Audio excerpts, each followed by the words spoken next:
Yahya 18. Setelah berdoa demikian, Isa pergi diiringi para pengikutnya ke seberang sungai Kidron. Di sana ada sebuah taman. Isa dan para pengikutnya masuk ke taman itu. Yudas yang mengkhianati Isa mengetahui tempat itu juga kerana Isa kerap ke situ dengan para pengikutnya. Dengan demikian, Yudas pergi ke situ membawa pasukan askar dan sebilangan pegawai, ketua imam serta orang Farisi.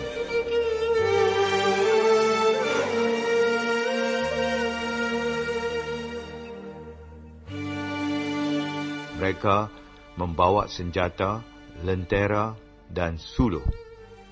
Isa mengetahui segala yang akan terjadi ke atasnya. Dia pun mendekati mereka lalu bertanya, "Siapakah yang kamu cari?" Mereka menjawab, "Isa orang Nazaret." Isa berkata kepada mereka, "Akulah dia." Yudas yang mengkhianati Isa berdiri bersama mereka di situ. Apabila Isa berkata kepada mereka, "Akulah dia," mereka semua undur lalu rebah ke tanah. Isa bertanya lagi kepada mereka, "Siapakah yang kamu cari?" Mereka menjawab, "Isa orang Nazaret." Isa berkata, "Aku sudah berkata bahawa akulah dia.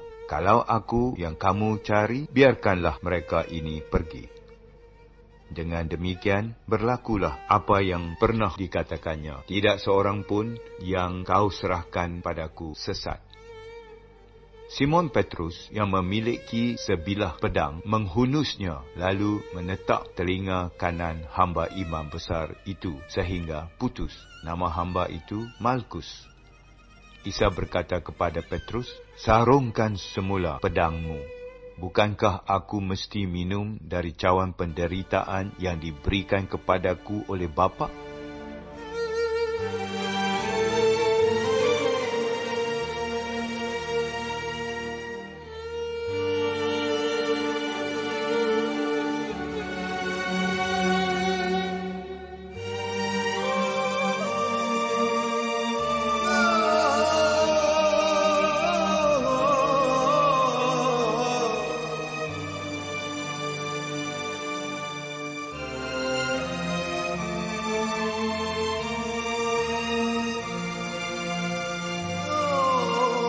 Setelah itu, askar-askar dengan ketua mereka dan pegawai-pegawai Yahudi menangkap dan mengikat Isa.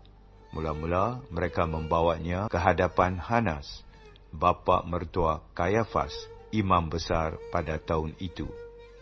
Kayafaslah yang dahulunya berkata kepada orang Yahudi bahawa lebih baik satu orang mati demi seluruh bangsa. Simon Petrus dan seorang pengikut lain ikut serta apabila Isa dibawa pergi. Oleh sebab pengikut lain ini dikenali oleh imam besar, dia masuk bersama Isa ke halaman rumah imam besar. Petrus menanti di luar, di hadapan pintu. Sejurus kemudian, pengikut lain itu keluar semula, bercakap dengan hamba perempuan yang menjaga pintu, lalu membawa Petrus masuk. Kemudian hamba perempuan itu berkata kepada Petrus, "Bukankah kamu seorang daripada pengikut orang itu?" Petrus menjawab, "Bukan." Hamba dan pegawai berdiri di situ setelah menyalakan api kerana pada masa itu hawa sejuk. Mereka sedang berdiam di situ. Petrus pun berdiri di situ dan berdiam bersama mereka. Imam besar menyoal Isa tentang pengikut-pengikutnya dan ajarannya. Isa menjawab, "Aku sentiasa bercakap terang-terangan di hadapan orang ramai. Aku sering mengajar di Sauma'ah dan di rumah ibadat, tempat semua orang Yahudi berhimpun.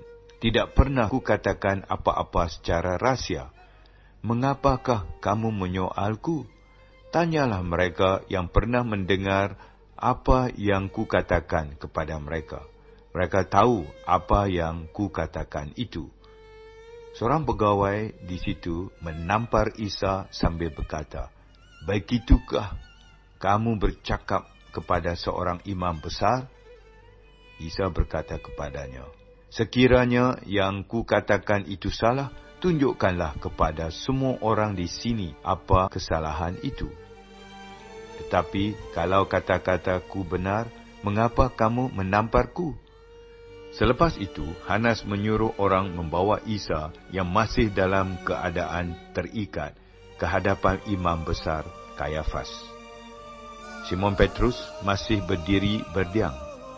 Maka orang di situ bertanya kepadanya, "Bukankah kamu seorang daripada pengikut orang itu?" Petrus menjawab, "Bukan. Seorang daripada hamba imam besar ada di situ. Dia saudara kepada hamba yang ditetak putus telinganya oleh Petrus." Dia berkata kepada Petrus, "Bukankah kamu yang kulihat di taman itu bersamanya?" Petrus menyangkalnya lagi, dan sejurus selepas itu ayam berkokok.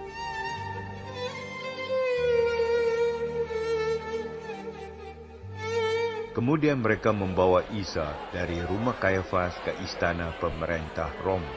Tetapi orang Yahudi tidak turut masuk ke dalam istana itu kerana pagi masih awal. Mereka tidak mahu terkena najis kerana mereka hendak menyertai jamuan Paskah. Oleh yang demikian, Pilatus keluar menemui mereka. Dia bertanya, "Apakah tuduhanmu terhadap orang ini?"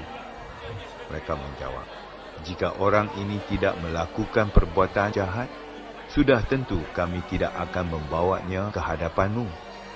Kemudian Pilatus berkata kepada mereka, "Ambillah dia, adili mengikut undang-undangmu."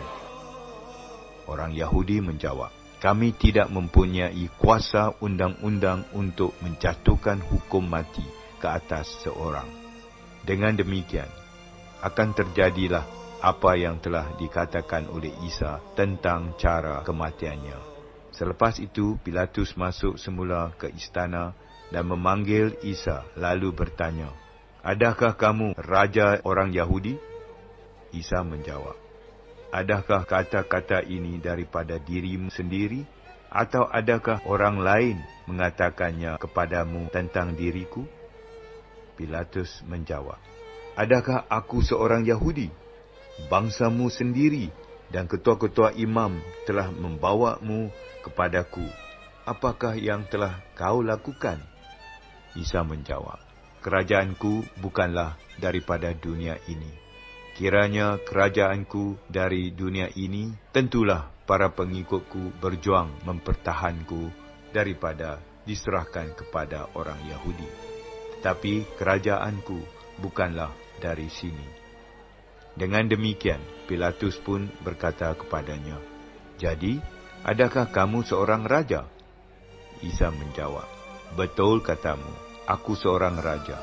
Aku dilahirkan ke dunia untuk memberi kesaksian tentang kebenaran.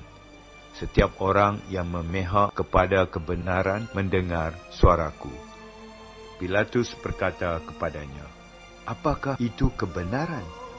Kemudian dia keluar mendapatkan orang Yahudi lalu berkata, "Aku mendapatinya tidak bersalah sama sekali. Tetapi kamu ada satu adat, iaitu aku harus membebaskan seorang daripada bangsamu pada perayaan Paskah. Maukah kamu kubebaskan raja orang Yahudi?" Mereka semua berteriak lagi, "Jangan bebaskan orang itu, bebaskan Barabas." Barabas itu seorang perompak.